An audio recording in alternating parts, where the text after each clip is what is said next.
Assalamualaikum warahmatullahi wabarakatuh. Ketemu lagi dengan saya Dr. Bram Irfanda dari Irfanda Capital. Kali ini kita akan bahas lagi buku The Snowball Warren Buffett, yaitu biografi yang diprakarsai dan disetujui oleh Warren Buffett sendiri.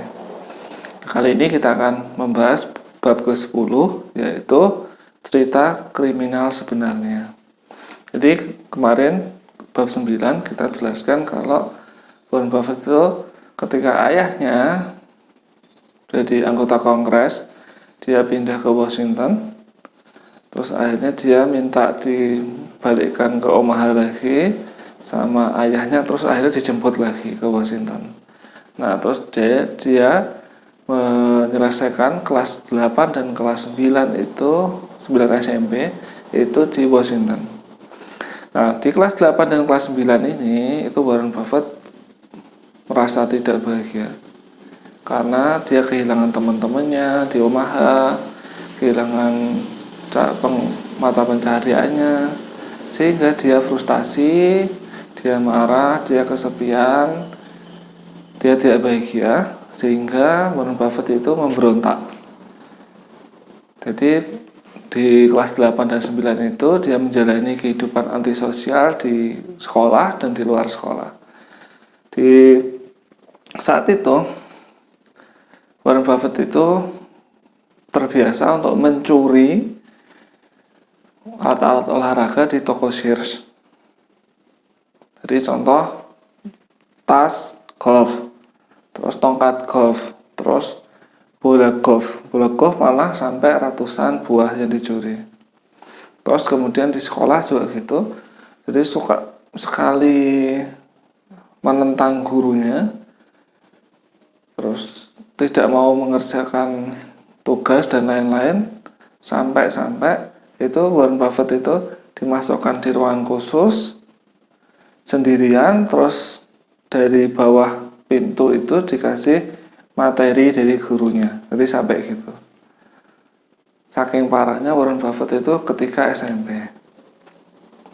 Terus kemudian nilainya pun karena Warren Buffett tidak bahagia, dia tidak niat sekolah, nilai pun turun. Jadi matematika dapat C, bahasa Inggris dapat C, kemudian untuk nilai kepercayaan diri, kesopanan, dan industri itu dapat nilai X. Jadi sama sekali tidak dapat nilai.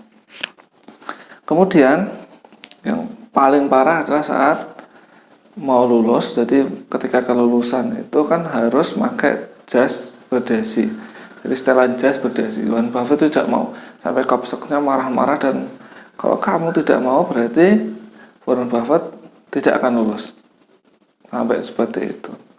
Dan tentu saja berita-berita tentang kenakalan Warren Buffett ini sampai ke orang tuanya, ayah dan ibunya Warren Buffett, tapi ayah dan ibunya itu tetap percaya. Dan ini yang sangat disyukuri Warren Buffett, kalau ayah dan ibunya itu percaya kalau anaknya akan tetap sukses. Kemudian saat masuk SMA, nah ini jadi titik tolaknya dari Warren Buffett untuk jadi sukses, yaitu dia diajak ngobrol sama orang tuanya oleh ayahnya Howard Buffett. Kemudian dengan bahasa yang lembut ya, dengan bahasa yang lembut Howard Buffett itu menjelaskan kalau Warren Buffett dia minta untuk menggunakan potensi dirinya. Tidak perlu 100%, katanya begitu. Tidak perlu 100%, tapi gunakan potensimu. Kalau kamu tidak mau menggunakan potensi, maka kamu tidak boleh berjualan koran lagi. Padahal saat itu jadi loper koran adalah sumber keuangan terbesar dari Warren Buffett. Warren Buffett itu dapat daerah koran yang paling tinggi dan orang-orangnya paling kaya, sehingga Warren Buffett di situ dapat uang yang sangat banyak. Nah, dari sini kita bisa mencapai kesimpulan kalau ketika anak kita nakal, yang harus kita tanyakan pertama kali adalah apakah dia bahagia. Seringkali anak-anak nakal itu karena ketika dia di rumah atau dia di lingkungannya itu dia tidak bahagia. sehingga dia jadi nakal.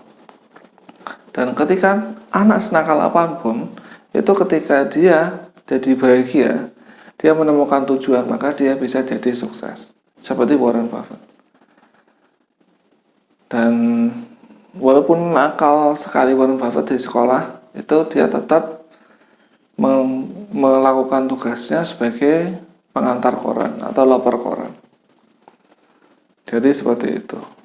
Jadi buat teman-teman yang punya anak yang nakal, tetaplah percaya. Seperti Howard Buffett mempercayai anaknya yaitu Warren Buffett, sehingga Warren Buffett jadi orang yang sangat sukses luar biasa.